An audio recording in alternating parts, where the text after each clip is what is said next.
Hello and thank you for joining us for this episode of City Council Roundup. I'm your host, Josh Lee. And I'm Kathleen Pade. And today we're going to be doing a quick recap from the meeting on Monday, September 23rd, 2019. Today we're going to talk about debris removal, ditch cleaning, and the fiscal year 2020 budget and tax rate.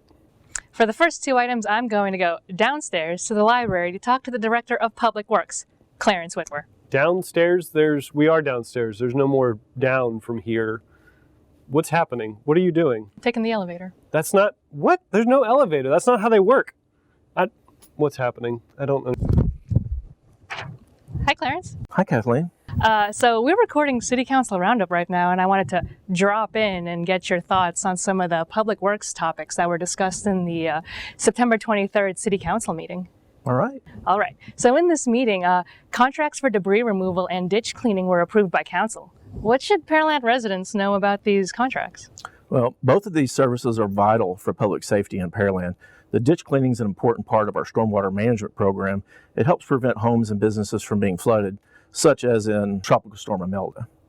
The contract will allow us to clean almost 9 miles of ditches this year, in addition to anything that BDD4, Brazoria Drainage District Number 4, and other entities may do. Debris removal contract is part of our pre-planning for emergencies. It helps us line up services that are immediately available after hurricanes and other storms, but they're no less important.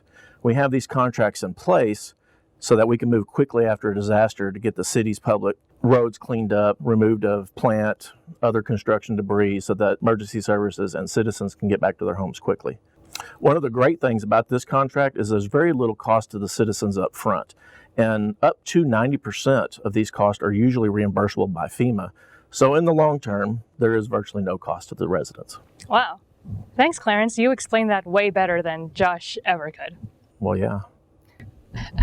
Back to the studio. I mean, I know I didn't go to elevator school, but I'm pretty sure that I've never seen an elevator work that. Oh, welcome back. Did you talk to Clarence in the library? Yeah, I did. It was really informative. Oh, great.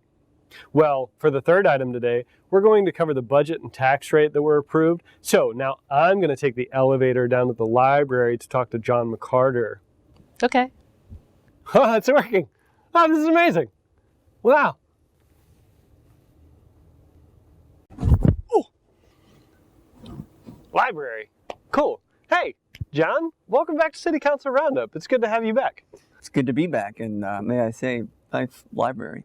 Well, I appreciate that. This is apparently where I do some of my best thinking. So, but I don't want to waste any of your time. I know you have a lot on your plate right now, especially with the meeting from September the 23rd, which is what we wanted to talk about. The September 23rd meeting was where they passed the final readings of the fiscal year 2020 budget and the tax rate, along with some new fees. I wanted to see what you wanted to tell Pearland residents about that. Well, it was the second and final reading to adopt our budget for the upcoming fiscal year, which starts October 1st, as well as a tax rate and 2 fee ordinances to support that budget.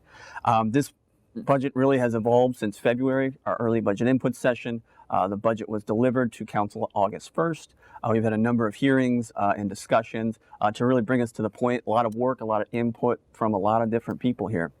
The result of all that work is a balanced budget that is above our policy minimum for our fund balances. And it continues to focus on our 6 strategic priorities.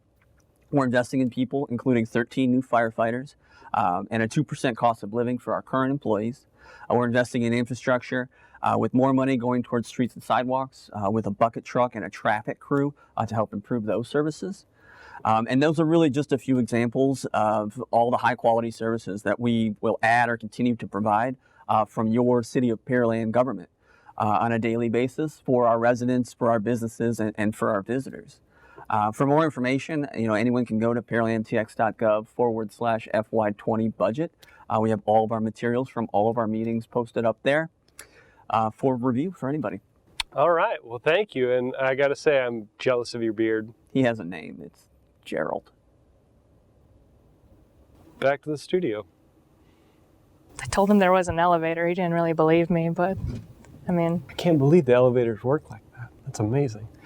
Well, that's all we wanted to cover today. So thanks for joining us. We hope that this series makes the information easy to understand and useful for those interested in Pearland government. As always, you can find links to more detailed information below or by visiting pearlandtx.gov. Feel free to leave a comment if you have any questions or suggestions. Click here to watch the last City Council Roundup, or here to subscribe to the channel. When was that elevator installed? I don't... Intern magic. Oh.